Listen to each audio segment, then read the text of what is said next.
Here's welcoming you to the Exchange on this Wednesday, May the 4th, 2011. It is middle of the road, midday week here on the Exchange.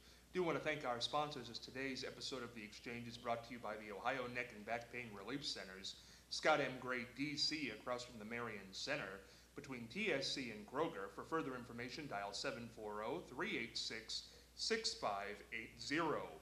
Night Owl Theater, located on the net at www.fritzlives.com. For further information, email nightowltv@yahoo.com. And by the Bucyrus Placemat Company. To put an ad in, call Wayne Flighter, 419-562-8473, located at 116 Wayne Avenue over in Bucyrus. Catch him on the net at www.bucyrusplacemats.com.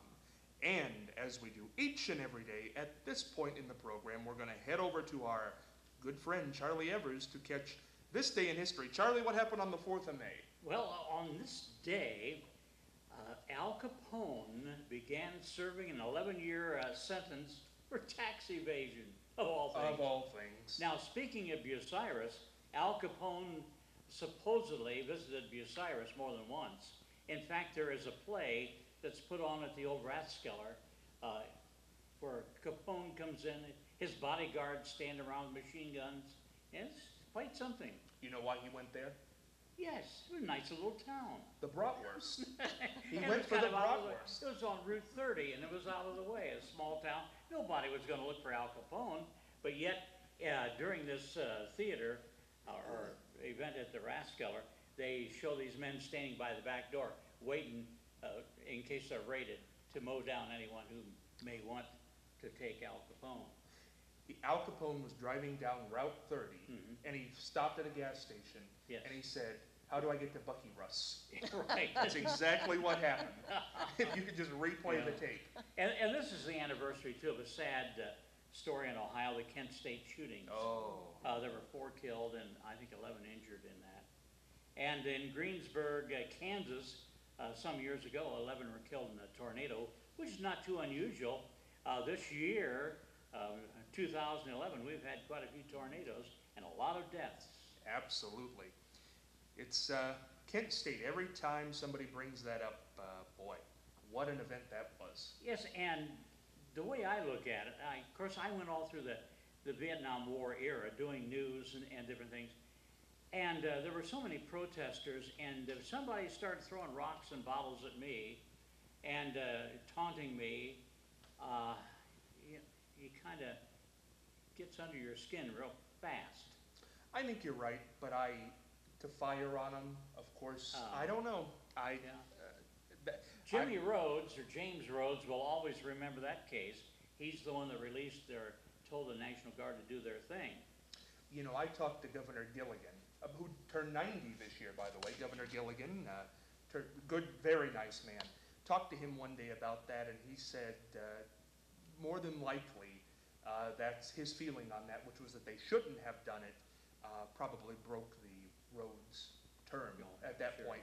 And there's something else. Jimmy Rhodes, he brought Honda to Marysville. He built a 4-lane highway leading to Honda. He did so many great things, but yet one thing wrong, bang, and that's it. That's exactly right. Bang, exactly right. We're going to head over, on that note, if you want to have some fun tonight, here's what you do.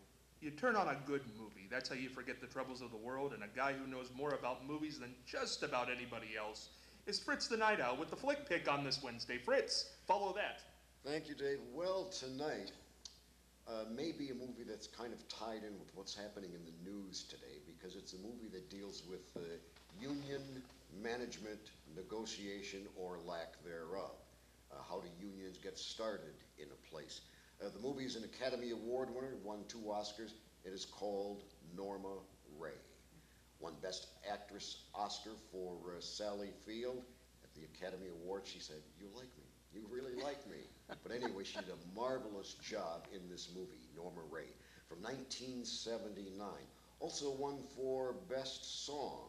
Was nominated for Best Picture, didn't win, got beat out by Kramer versus Kramer, and was also nominated for Best Screenplay, which was won by Breaking Away.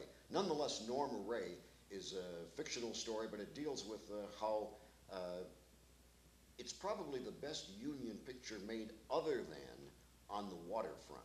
But it presents the union case quite well. Probably the only flaw in this movie is that the deck is stacked against management in the film. However, the story is fast-moving, suspenseful, well-told. Norma Ray is a lady who has to either grow up and get her maturity and find out what is real in the world and what matters, or she's going to fall by the wayside. She supported Ron Liebman is excellent as the fast-talking, glib union organizer. Jeff Bridges, always a fine actor, superb as the jealous husband of Norma Ray. And if you look very, very carefully, in the part of the sheriff, it is played by an actor named Greg Walcott. Now, all of you people who are fans of bad movies will remember that Greg Walcott was the star, the lead in Plan 9 from Outer Space, regarded by many as the worst movie ever made, and again, one that I recommend highly. Always a delight to watch that. Another little minor point of local interest is that local newsman Dave Stanton, one-time 10 TV reporter, has a minor role, and talk about stretching your acting ability. Dave stretches to the limit because he plays a TV reporter who does interviews when the big strike and the big union organizing thing is going on at this plant, which is a cotton mill, which somehow management still doesn't believe slavery is over in the way that they treat the workers. As I say, the deck is stacked a bit against management. Their side is never really shown, but it is an excellent film in every respect. From 1979, Norma Ray. Norma Ray. 79.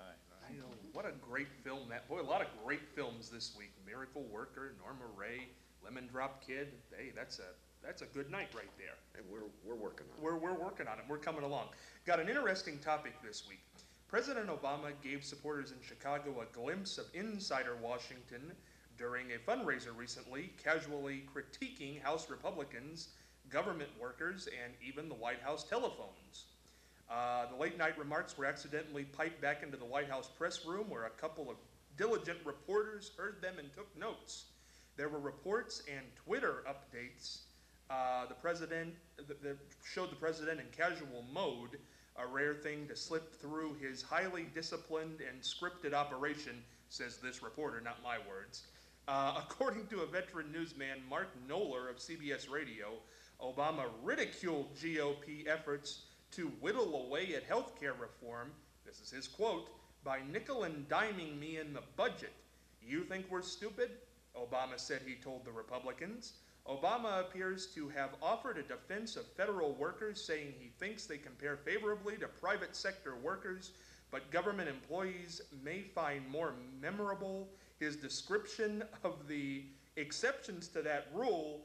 He said some government workers are, and this is a direct quote, slugs and not trying to do their jobs, according to the Knoller report. Marianne, left the mic on, shouldn't have done that. Oh, and that happens to a lot of people. You have to be so careful when you have a microphone wherever you are. It may or may not be on. I don't think that's ever happened to me. I don't think it has, anyhow. Happened to Joe Nuxall a few times. God, he was a good guy, though, too. I don't know why I went there, but I just went to Joe Nuxall one time, Well, saying it just something shows that I that can't. President Obama is human. You know, that's all right. Okay, but is this news?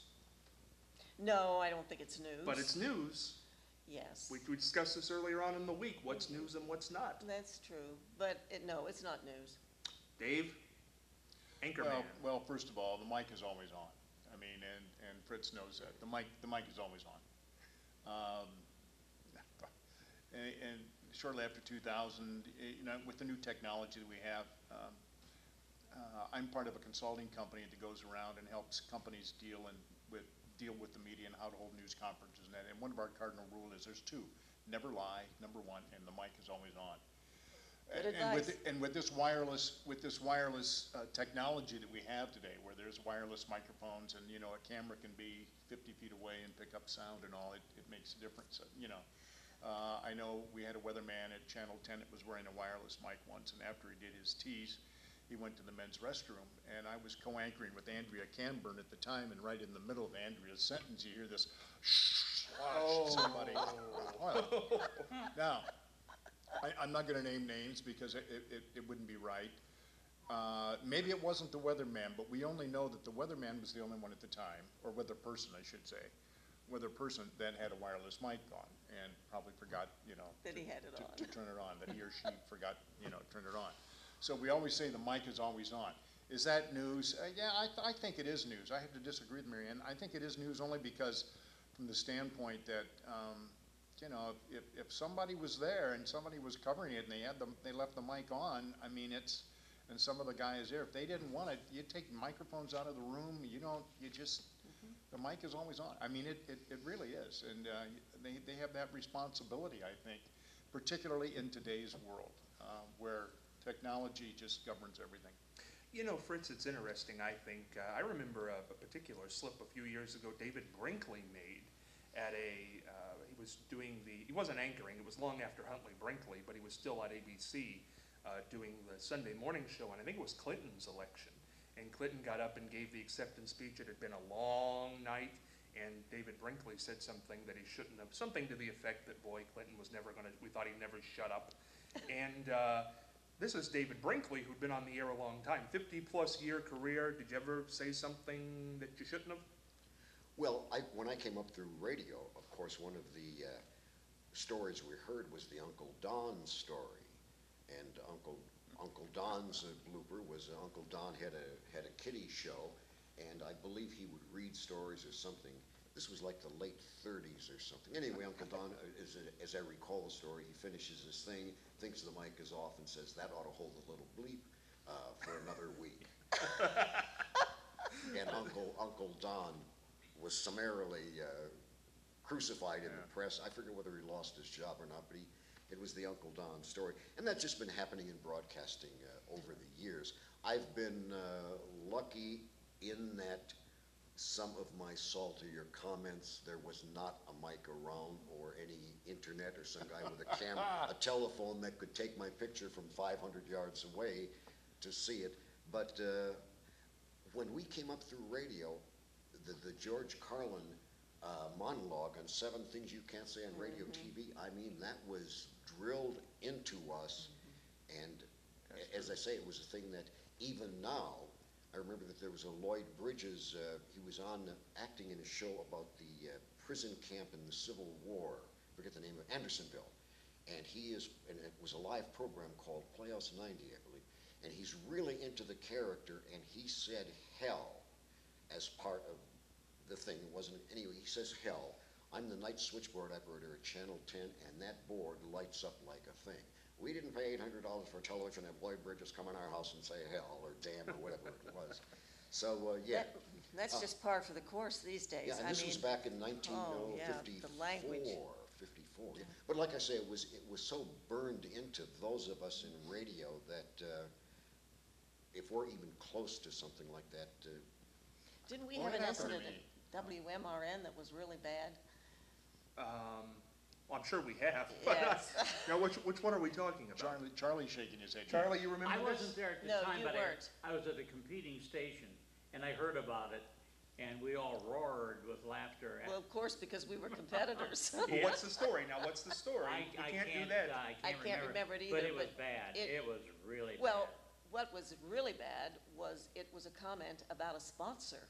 Oh, I That's do right, remember this. yes. Oh, you remember that? Yes, the That's night it. they It were was a recording. jewelry owner, Yes, they were. jewelry store owner. They were recording the spots the night before, Right. and they made more than one copy, and one of the copies, they said some things they shouldn't have, and that's the one that played the Played on following the air. morning. Yes, it And was that, really it bad. was riddled with profanity. And was one of Marion's most outstanding citizens. Yes. They were, Yes, it was that Dealing they were with. nailing around there. Oh, boy. Somebody had to pay that morning. yes. Somebody had to pay the piper. You know, Charlie, that's interesting though, because you're a veteran broadcaster, and we talked in the first episode of Exchange Club here about your problem pronouncing a dog's name, which could have got you Yeah, into trouble. For those who don't remember, it's a short story. Oh, it was, I was doing that program called Tradio, because the man who normally does it wasn't there, and I always regretted doing that program. I didn't want to do that in the worst way. So here I am reading a card that was sent in, and the listener said, I have a Shih Tzu for sale. Only I didn't quite pronounce it that way. And someone called in right afterwards, says, tell me now, does that dog come with papers? Now, what does that do to you on air? Wow. What did you think? I just grinned and went on. But the- I heard about it for years. Well, I remember one morning I was on the air, and the guest said something, and you catch it for that. I had, of course, I used to take phone calls, and I never, of course, I had no one to intercept the call first. I took them right live, right off, and some people made some ethnic comments, and I never heard anything about it. And I can't believe, because they were really bad. Do you know who the Iron Sheik is? No. Iron Sheik was a pro wrestler, had a handlebar mustache, looked like Chef Boyardee, totally bald on top. He used to be a bodyguard for the Shah of Iran. He competed in Olympic Games. Very thick Iranian accent. And he was on one morning. He'd come in town, and he was on the air with us, and we weren't working on a delay that morning, and we were sitting there with the person, I was sitting with him, and the announcer that morning was one of those 30-year veterans of broadcasting, and he asked him a question, and it was right at the tail end of the interview, and he ripped a word that you shouldn't say, begins with the letter F. Yes. He said that word right on the air, and it went right out over the air in that very thick Iranian accent. He'd been on for an hour and a half. Now, I'm panic-stricken at this point. The mic gets shut off immediately. The 30-year broadcaster leans over to me and says, oh, 30 years, my career's going up in smoke. I run out in the lobby to see if the phone's ringing. I run out in the lobby, just so happened a guy's coming in to pick up his prize that he had won for something that morning. And I thought I'd test the water, and I said, were you listening this morning? And he says, well, yeah, I was. And I said, oh, did you hear anything? He said, oh, you mean when he said, and he said it right there? And I said, oh, yeah. And he said, well, that's the first thing I understood him say all morning. So I thought, well, what are you going to do? But President Obama, let's get back to, we took a side boat Boy, we there. did. We did. But President Obama to say something like slugs and not trying to do their job, do you think this is just casual talk that goes on? Oh, it goes on all the time, yes, but it's not good for him when somebody else is hearing it, and it's out of context. Does it hurt him?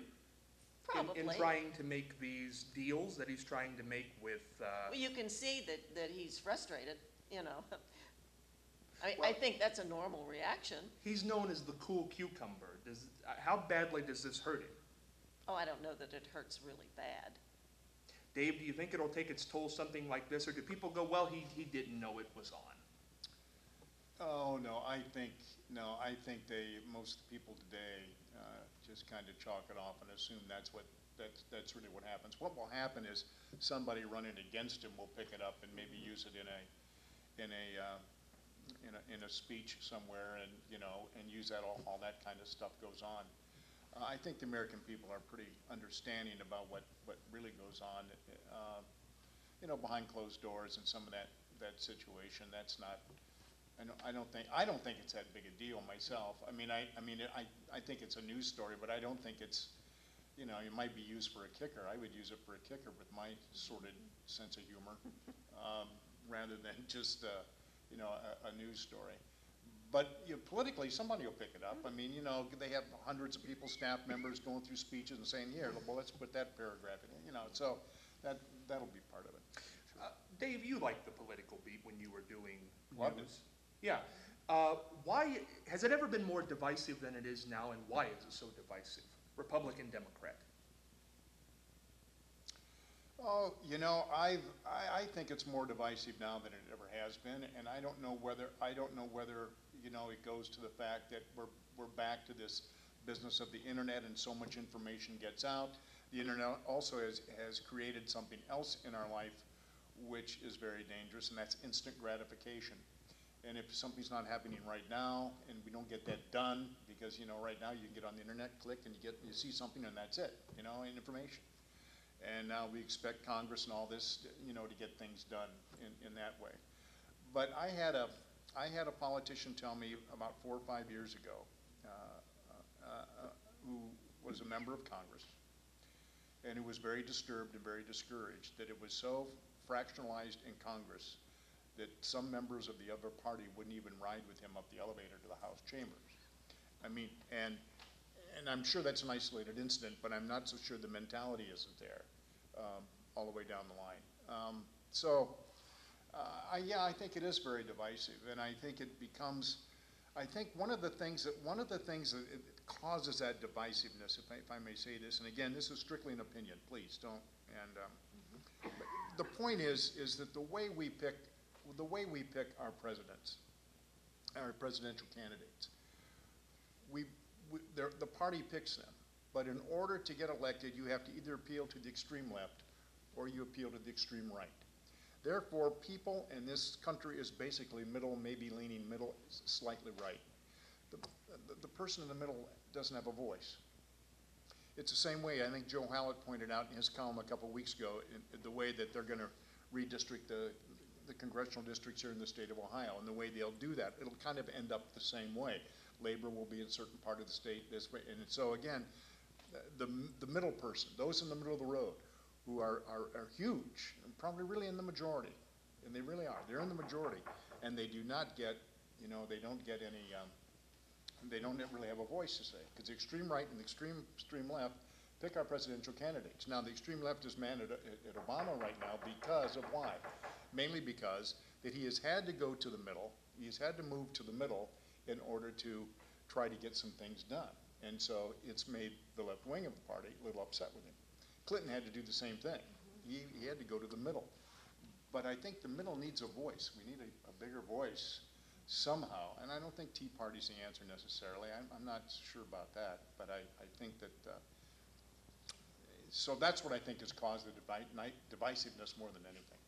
Let's head over to the mailbag real quick and wrap this Wednesday up. My 10-month-old son has recently discovered that he has a voice. He sometimes screams when he wants attention or for other reasons. What can I do to stop him from screaming? Rick in Delaware. Mary Ann, what do you do with the screaming kid? I don't know, I guess you just get him by the shoulders and say, we can't accomplish anything when you're screaming. What do you want? Tell me what you want. Screaming is not the answer. I don't know. I never had that problem, so I think a little shake maybe. I don't know. I don't know if a 10-month-old understands logic. Charlie, do they? That's true. 10-month-old? 10-month-old. Not quite, no. In fact, you have to be 7 years old before you reach the age of reasoning even. So with a 10-month-old, I don't know what you would do. Just put up with it probably I guess for a so, while that's part of growing up. Yeah. Dave, any ideas? What do you do with a 10-month-old that has found they have a voice? Oh, I don't know. I think you kind of gotta put up with them. I think one of the best ways to handle something like that, regardless, is just talk softly with them. I don't know, child whisper type thing to calm them down. 10-month-old she's not a year old yet. Mm-hmm. Or, maybe they need to go to a doctor to see if there's something that's clinically wrong. I'm talking about being sick somewhere, or, having something that has Colic. pain somewhere, or colic that I think that should be done. I don't know. Fritz, what do you think? Well, we had a son who would scream when we would put him in bed for the night, and it would just drive my wife, bonkers. So we took him to the doctor, to see why this, loud screaming, and major league screaming. And the doctor said, he examined him, so physically the kid was all right. And he says, when the kid screams, check and make sure that he doesn't need change, if there's not a pin sticking him, and if there's nothing wrong, let him scream, and he may get sick, he may throw up, let him scream, he'll go to sleep. Well, okay, we bring the kid home, and sure enough, that night it's the same thing, and he's screaming. My wife has practically nailed herself to the chair, and we let the kid scream, and he finally goes to sleep, and that was it. About a week's worth of that, and then pretty soon, when somebody didn't come running because he was screaming, and it sort of sunk in, and he was about 10 months old at that time. It sunk in that no one was going to come, that because he's screaming. He went to sleep like any other kid after about a week of a very noisy week. But let him scream, and as I say, he did get checked out first, and then after that, when it was okay to let him scream. We all know how Fritz the Night Owl became a night owl now. We know the answer to that. Good If you have advice. If you have a question for the mailbag, you can send them to us on Facebook under the name The Exchange Marion, or email us at irmcommunication@gmail.com. See you on Thursday.